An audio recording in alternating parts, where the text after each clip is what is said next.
चलो welcome to केडियो commerce classes. Let's start करते हैं हम लोग यूनिट नंबर 3, जिसमें हम लोग देख रहे थे unit 3.2 deduction to be made in competition of total income under section 80C से लेके 80U तक। बच्चों डिडक्शन क्या होती है ये हमने लास्ट चैप्टर में उसकी थ्योरी दिखी थी। डिडक्शन कब मिलती है, किसे मिलती है, कैसे ग्रॉस टोटल इनकम कैलकुलेट होती है, और ग्रॉस टोटल इनकम में से 80C से लेके तो 80U तक हम सभी डिडक्शन माइनस करते हैं। और डिडक्शन 80C क्या होती है, 80U 80D क्या होती है, 80DD क्या होती है, CCC क्या होती है, ये सभी हमने लास्ट लेक्चर में थ्योरेटिकली हमने पूरा देखा था। आज फिर हम क्या देखने वाले बच्चों, तो आज हम प्रैक्टिकल क्वेश्चन स्टार्ट करने वाले हैं कि प्रैक्टिकल क्वेश्चन में कौन से अमाउंट में कितने पॉइंट्स आते हैं और वो अमाउंट कितनी आएंगी जो डिडक्शन के लिए क्वालिफाइड होती है। तो वही एग्जाम्पल आज हम स्टार्ट करने वाले, जिसमें आज हम एग्जाम्पल नंबर 1 से शुरुआत करेंगे। ये 8 मार्क के लिए बच्चों आपको आता है एग्जाम्पल नंबर 8, जिसमें आपको कुछ पॉइंट्स दे हुए होंगे। अब ये आपको फाइंड आउट करना है कौन से पॉइंट वो डिडक्शन जो हमने देखी थी। मान लो लास्ट लेक्चर में हमने देखा था 80C है, ये यहाँ पे हमने 80C में कुछ पॉइंट देखे थे। जैसे कि यहाँ पे देखा था हमने 80C, तो यहाँ पे 80C का मतलब देखा था डिडक्शन अंडर सेक्शन 80C क्या होता है। और 80C में जैसा LIF और non life contribution to RPF PPF, उसके बाद में national saving certificate issue, accurate interest और national saving certificate deposit in home loan account, contribution to unit link insurance plan, tuition fees, group insurance premium, repayment of bank loan और subscribe to equity share of a public company, ये हमने देखा था। Yes और no? तो ये 80C के अंदर ये पॉइंट आते हैं। और अगर जो पॉइंट हमें अब एग्जाम्पल में दे हुए हैं, जो हमने 80C में पॉइंट देखे और उससे रिलेटेड पॉइंट एग्जाम्पल में है, तो वो हम लेंगे, और उससे रिलेटेड नहीं है तो वो नहीं लेंगे। तो इसका मतलब क्या है, ये सिंपल, इसमें कोई रूल्स रेगुलेशन नहीं है बच्चों। सिंपल चीज ये है, आपके वो पॉइंट लर्न होना चाहिए जो 80C में देवे, और वो पॉइंट अगर आपके लर्न हो गए तो बस आपको क्या करना है, वो पॉइंट इसमें से उठाना है। जो नहीं आते उसमें 80C में, वो पॉइंट को आपको ड्रॉप कर देना है, छोड़ देना है। Got it? और उसके बाद में टोटल करना है। तो इसका फॉर्मेट भी इजी है, और फॉर्मेट जैसे हम अभी तक बनाते थे वैसे ही है। पर्टिकुलर अमाउंट के 2 कॉलम, और वही लिखेंगे जैसे हम लिखते थे प्रीवियस ईयर, असेसमेंट ईयर। अब शुरुआत करते बच्चों एग्जाम्पल नंबर 1 की। क्या देगा है, फ्रॉम द फॉलोइंग इंफॉर्मेशन, उन्होंने क्या बताया, from the following particular in respect of mister Adarsh and author of a books. वो क्या है, ऑथर है बुक के, यानी उन्होंने किताब लिखी होगी, समझ में आया। Find out the deduction allowable under section 80C for the assessment year 2021-22।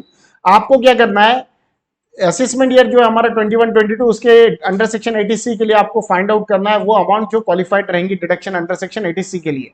अब इसमें बच्चों टोटल आपको 8 पॉइंट दे हुए, 8 पॉइंट में से अब आपको पता होना चाहिए कौन से 80C में आते, कौन से नहीं आते। इसके लिए आपकी डिडक्शन अंडर सेक्शन 80C ये लर्न होना चाहिए।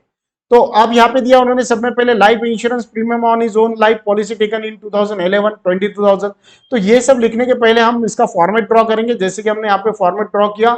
Example number 1, competition of amount entitled to deduction under section 80C, और वहां पे लिखा previous year 2021 and assessment year 21-22, और ये अमाउंट के 2 कॉलम और एक पर्टिकुलर का कॉलम।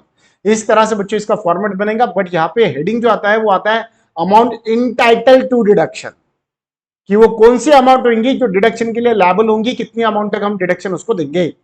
तो चलो अब शुरुआत करते हैं एग्जाम्पल की। अब क्या दिया उन्होंने, life insurance premium on his life policy taken in 2011।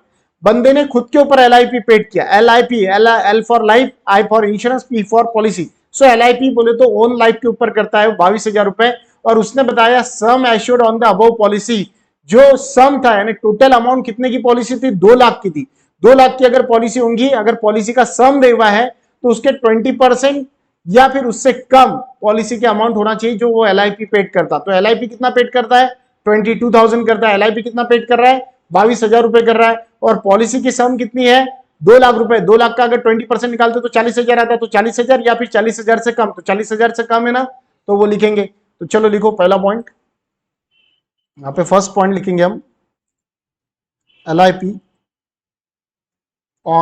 LIP paid on own life, कितना, 22,000। सेकंड नंबर आगे देखो,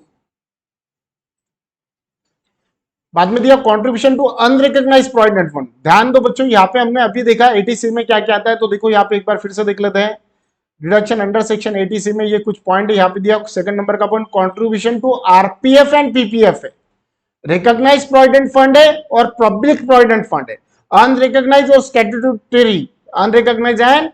जैसा आपको याद होगा हमने इनकम फ्रॉम सैलरी लिखा था। इनकम फ्रॉम सैलरी में एक एग्जांपल था जिसमें 3 टाइप में प्रोविडेंट फंड दे हुए थे। एक था स्टैट्यूटरी, एक था एक्ट अप्लाई, एक था अनरिकॉग्नाइज। समझ में आया?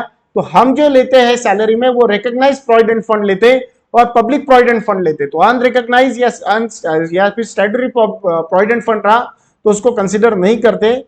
इसलिए यहाँ पे ये जो सेकंड नंबर का पॉइंट है बच्चों, ये पॉइंट नहीं आएगा। कौन सा वाला? तो अगर वो कंट्रीब्यूशन काय में करता है, कंट्रीब्यूशन अगर वो करता है अनरिकॉग्नाइज प्रोविडेंट फंड में, तो ये हम वहां पे कंसिडर नहीं करेंगे। Got it? चलो आगे। फिर दिया फोर्थ नंबर का पॉइंट। अब फोर्थ नंबर का पॉइंट क्या दिया? Contribution to public provident fund, ये आएगा। यस, यहां पे लिखेंगे contribution to PPF, public provident fund, जो कि कितना था बच्चों?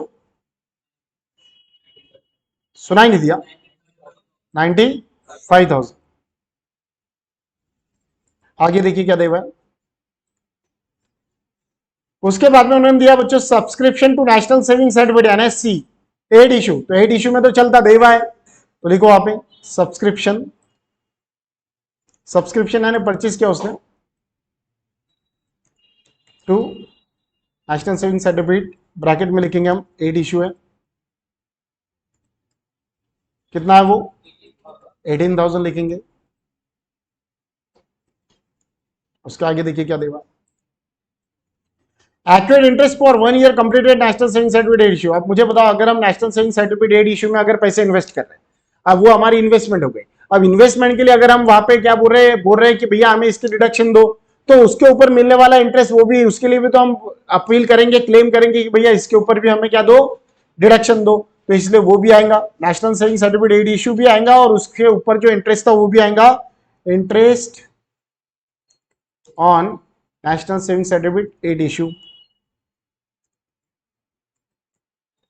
कितना था? 8,000।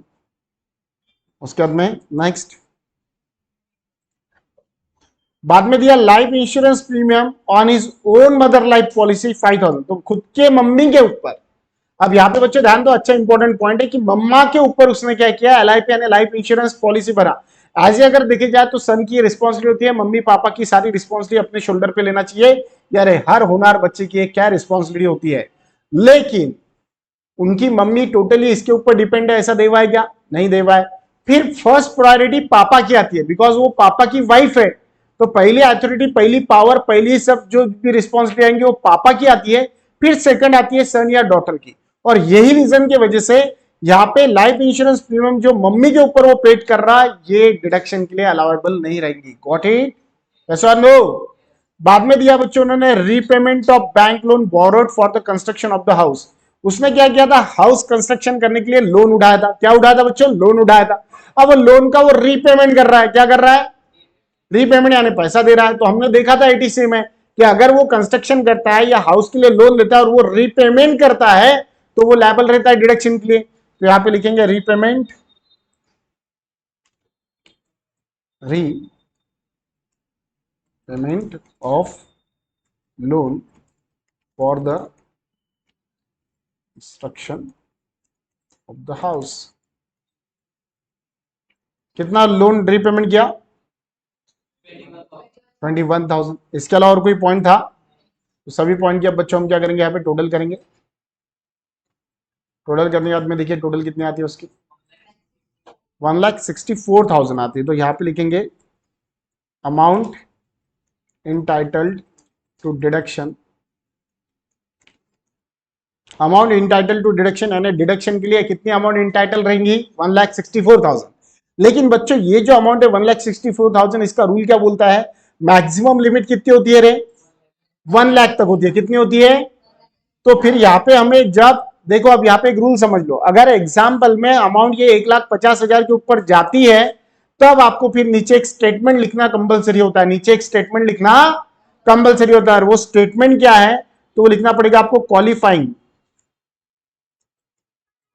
Qualifying amount to deduction rest under section 80C restricted